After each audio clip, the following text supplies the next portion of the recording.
G'day everyone, Uncle Jojo. Great to see you all again. Today we're down at the Open Day for Wolf Institute and I've got with me Pete from Series Fairwood. How are you, Pete? I'm alright. Can you explain to me what the moisture content of timber means? Sure. Or is? When a tree's growing, it's taking moisture from the soil. Yep. It's taking that up the tree and then spitting it out the leaves. Right. And that's part of how it grows, it's part of how it lives. There's a whole lot of other chemical processes going on there. You know, for a bit of softwood, you know, like this pine behind us here, if that was fresh off the tree and we put it inside, it'll be a few months before it's down at the equilibrium with the air around it inside. Right. And as that happens, it's quite common for timber to shrink. It's quite common for it to move a little bit.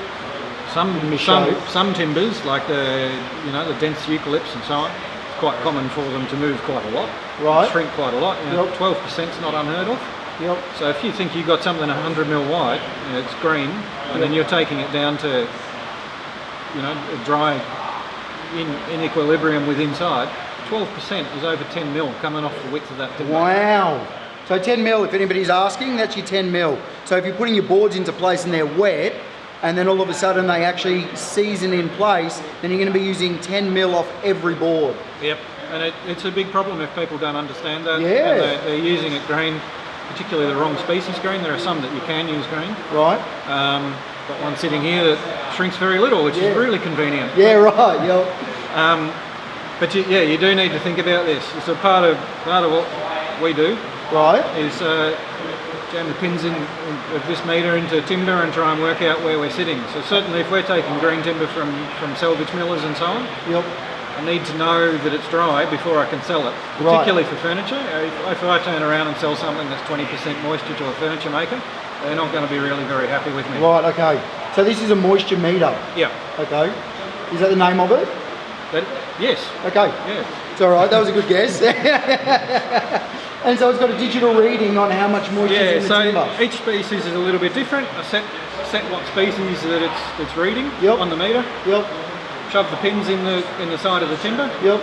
And press a button and it tells me what the moisture content is. Okay. We can do that if you want. Please. Okay, so this here is a piece of pine. It's called common stud. It's what we'd use in everyday housing. 90 by 35. So can we just get a moisture content on that? Sure. Just slide that in the side there. Yep. Push that button. Does a bit of a thing. 10.8. Oh wow. So that's easy. That's dry. Okay. 10, 12%. 10, 12. In Victoria, inside. Yep. That's where you want to be. That's where we want to be. Okay. So if this was to sit outside in the rain, because it's raining now. It'd take up a little bit today, but then it'd probably lose that again tomorrow. Okay. If it's sat wet for 3 months, then it's going to really take it in and it's really going to change. Yeah, right, okay. Now this has been outside. Do you reckon we can stab it into the side of that and just have a look? We can give it a go. Move my photo. 9.4, so it's still dry. Yeah, okay. Nice. So that's actually like 9.4, that's getting towards the edge of too dry. Yep. So you get something that's 6-8%, particularly flooring, which is really finicky about this stuff. Yep. And you put that down at that moisture content, and then it's winter in Melbourne, say, it will expand a little bit as it comes into equilibrium with inside. So you don't want to be too low either. Yep. And is it expansive actually? Well, you can imagine with flooring, if all those boards are expanding against each other, they'll cup and they'll pop and then there'll be problems. Snap, crackle. Yeah, right, okay. All right, so you do that on all of your packs and then you send it out when they're ready? Yeah, if we're going from green, then we do that. Okay. If we're getting timber in, say that flooring over there that's been through a kiln. Yep. I'll do a couple of spot readings when it comes in to make sure that the dryer hasn't done anything strange. Yep. But I don't expect there to be a problem. Basically, it's just a bit of a check. Right. All right. Well, thank you very much for that.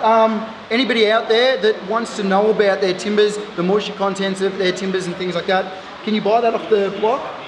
You can go and buy one of these, but that's about $700. Okay. All right. Most people are not going to do that. You need to be talking to who's selling you the timber. Yep. If you can't do that, if you're doing your own stuff, you need to know its history, basically. I've got timber that I use for myself, as a furniture maker, but I've had sitting inside for 15 years. Yep. you know, in this job I've now got access to this, but even if I didn't, I'd be pretty happy to use it. I know it's not going to be too green at that point. Yep.